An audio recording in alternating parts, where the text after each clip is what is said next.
Hello. Thank Hello. you for accepting this interview, first of Merhaba. all.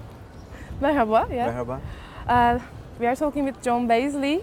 He came here for the International Jazz Day, which has celebrated in Turkey, in Istanbul, for the second time.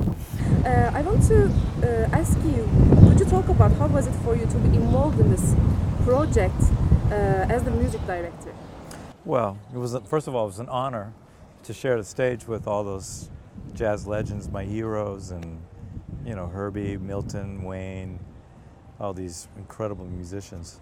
So this is the second year I've done this, and basically, we talk about who's coming, and I try to, depending on what the singers are and stuff. I call the musicians and say, how about you play with these guys? I think about who would be not only comfortable, but slightly uncomfortable or more of a challenge, to kind of get a little bit friction and release, tension and release out of it, so that it's not so normal, So, so I talk to them and how about this? How about this piece?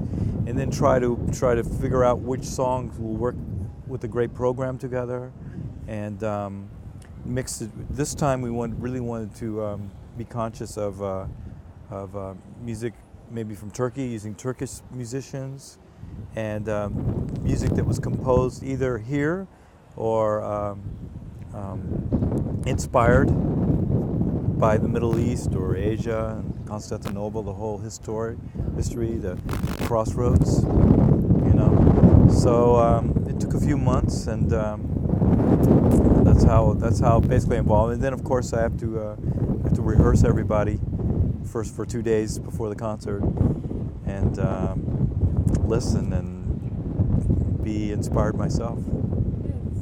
It was a really nice concert, and it was kind of thrilling for us to see such jazz giants on the same stage, on one organization. So it was a really exciting thing for the Turkish audience, and also many people all around the world. It was a huge organization, so many people. I think a lot of people saw it. Yeah, saw it. And the building was fantastic. Yeah, and it has nice acoustics, right? It has a kind of nice acoustic. It has a very beautiful long reverb. Yeah, not quite like suitable for jazz and playing some amplified music. I'll say, for rhythmic music, maybe not the best place, but for the view, and you have to show the world that you're in Turkey, and what better way to show that the concert is in Turkey? If we show the concert from a brand new auditorium, it could be anywhere in the world. It was a pleasure to play music in that place. And how did you define who will play with whom and which repertoire that they will play? Did you decide that collaboratively? Well, I mean, I'm a student of this music, so I listen to this. I've listened to this music my whole life, so I feel like I have a feeling for each of their own voices, and so and also I have, material-wise, I feel. I can look back to the past as well as to the future. So, just like I said before, I talk to everyone and discuss what do you think. And of course, I'm in contact with Herbie and in the Institute, and we're all kind of put this thing together. And I read that you came from a musical family, and how did your family have an influence your choices as a musician? I think you studied oboe for a period of time, then you concentrated on piano because I read that you wanted to be a big band leader. Yeah. Could you talk about your past as a musician a little bit? My grandfather was a jazz trombonist in the 20s, and then he, when he was in his 30s, he had a family, so his wife said, no, you have to come off the road. And so he became a band director. And he raised my mother playing in his bands. He was a junior high and high school band director in Arkansas. And so he raised her, and whatever instrument he needed in the band, she played. Clarinet, oh, this year I need trombone, this year I need percussion, So, in a way, my parents raised me with this tradition as well. There are always instruments around the house, and they never used the word no. And then, of course, my father is a pianist and a bassoonist, a jazz pianist and a bassoonist. So my earliest memories my dad, listening to my dad practice the piano in the morning before he went away to teach. And my mother became a band director as well, like her father. So whatever instrument she needed, she plugged me in, you know? So yeah, there were drums. I started on trumpet. And then they made me play piano. And, you know, I was a normal kid. I was like, no, I don't want to do this. But they would not let me quit. And, you know, I played oboe through school because it was similar to my dad playing bassoon, and I wanted to be like my dad, so I played oboe. And, but all this time I was playing piano lessons. And, you know, the music of my generation was, you know, Earth, Wind and Fire and Zeppelin and Hendrix and all this. I had a guitar, and I was trying to play guitar, but I was a bad guitar player. And I had a band, and there was a girl that was playing piano in the band, and she got bored. And then one day when she quit, it dawned on me, well, I've been taking piano lessons all this time. Let me try to play. So I figured out a Stevie Wonder tune or something like. I said, oh wow, this is a lot more better for me because I was an awful guitar player. So that's how I ended up playing piano. And also, you work in many varied projects, including reality shows like American Idol, and also writing scores for movies. And you are the music director. You were the music director of Steely Dan, which I really like, by the way.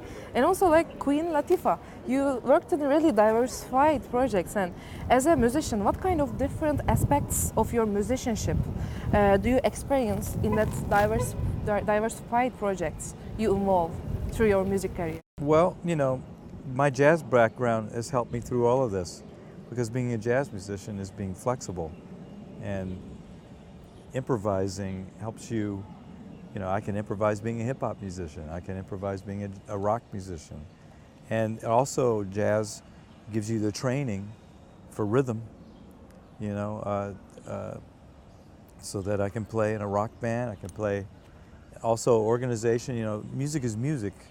And because jazz is maybe very diverse, you know, there's many styles of jazz, and this helps me, you know. Also, I believe, you know, jazz music, to be a really great jazz musician, you know, you listen to everything, and you draw influence and are inspired by all kinds of music, classical music, blues, rock and roll, R&B, hip hop. I listen to everything, and that helps me with my jazz, and my jazz helps me with this music. There are no boundaries. Since it was the Jazz Day, you know, recently, there were sessions that people talk what jazz is to them. Could you please explain what jazz is to you? Wow. Yeah, it's a kind of hard one, I guess. Freedom. I can play the same song for a month every day, and depending on my mood, I can play it a different way every time. Also, like a brotherhood, I can play with musicians from all over the world, and immediately have a connection with them through the music. Because, you know, in jazz we all have these standards we play, or just playing blues, or like I can't wait to play with these Turkish musicians and learn this Turkish song we're going to play. So it's freedom of expression, you know, and courage to go from one note to the other, but not necessarily knowing what note you're going to play next, but having the courage to go to the next note. Thank you for the answer. Also, you're an educator, and we are right now at the Istanbul Technical University's Maçka campus. We are at Turkish Music State Conservatory, and thank you for accepting to give a master class in here. It's such an honor for us and for our students. and we'll be going there for the It's my master pleasure. class I mean, that to you'll share the direct. music and share whatever little knowledge I have. You also teach at Codarts, right? I teach at Kodak. Yes. Can you talk about your experiences as an educator a little bit? Yeah, I mean, when you're teaching or sharing, I should say, you end up saying things that maybe I did a long time ago and don't do anymore. I learn just as much by trying to give as I do by I'll say something like, yeah, try practicing this way or try this way, and I go, wow, I should be doing this myself. So maybe we should call it sharing instead of teaching. That's quite possible too. And also, you worked with many great musicians during your, young age as a musician. In your 20s, you worked with Miles and Freddie Hubbard. And how did your association with Miles, for example, develop? Well, I had a band. I was in a band with Vinnie Colaiuta, Gary Willis, and Steve Tavoloni. And it was a pretty progressive band for the time. We'd show up and improvise the whole evening, which was different in Los Angeles at that time. And so people started coming and checking out the band. And one of the guys that came a lot was Vince Wilburn, who was Miles' nephew, and also played drums with Miles for some time. And he came up to me one day and said, hey, man, give me a tape. I'll give it to Miles. So this was back in the cassette days. So I went back to home and put the drum machine on and just kind of played some things over a beat that I thought maybe Miles, listening to Miles, what he was doing at that time, might resonate with. And then I gave the tape back to Vince and completely forgot it, made myself forget about it because I didn't want to think about what could or could not happen. And one day I was in Florida and he called me on the phone and said, man, I want you to join the band. I said, really? Are you sure? And he was a great guy. He was very personable with his band members. And, in what ways people you worked during your 20s or 30s marked your life? I want to ask that, for example, Miles or Freddie Hubbard. Well, both those guys for sure. I mean, with Miles, I think he helped me mature,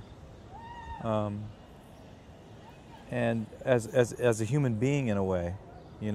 I was in my late 20s, going into my 30s, and I was going through a lot in my life, and we'd talk. And also with Miles, my ears were I was so inspired to be with him that I would come home from tours and play with other guys, and I could hear everything all of a sudden. He really commands attention. I'm not saying, listen to me, but just by the way his courage comes out of his horn, it's like, immediately, it's like a magnet. He draws right to you. So my ears, it was great for my ears, and learning how to comp for him and accompany him was a pleasure. With Freddie, it was all about endurance and keeping up, because he was so strong. He was such an amazing musician and trumpet player. He would start the sets.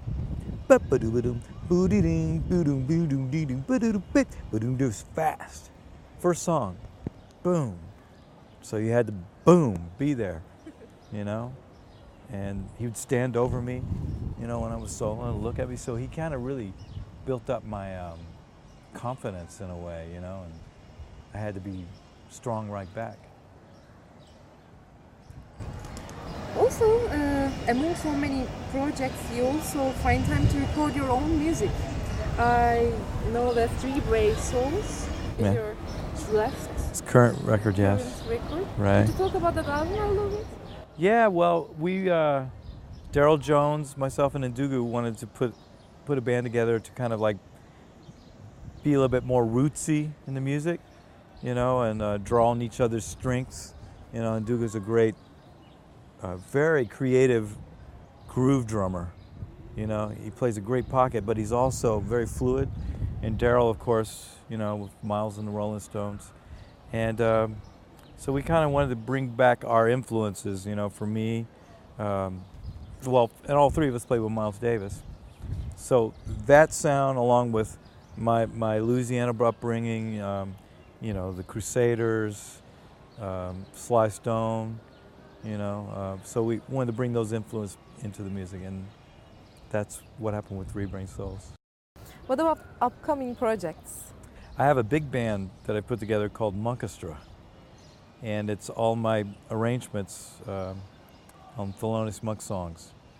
And so we're going to record the next few months and hopefully have something out in this year, or 2014. I'm looking forward to hearing it. There's some YouTube stuff. You should check it out. Yeah, I'm going to. Yeah? Okay. Monk's music is so pliable. It's a sign of a great composer, right? You can make it go so many different ways. So it's been really fun to, you know, sacrilegiously, you know, funk up Monk a little bit, you know. Do you have anything to say for Turkish jazz audience? Thank you for, you know, allowing us to come to your great country and play music for you. And hopefully the concert inspired listeners to kind of want to check out this music a little bit more and support your Turkish jazz musicians that are here, because it's really not so much about the musicians as it is about the audience and them getting a taste and a passion for the music, so that we can keep on coming and these Turkish musicians have many places to play and express themselves. Yeah, it's an opportunity for new collaborations, I guess. Thank you a lot for this interview. It was an honor for us to listen to your music and everything else. Oh, it was all our honor, and Thank you. really appreciate it. Thank you.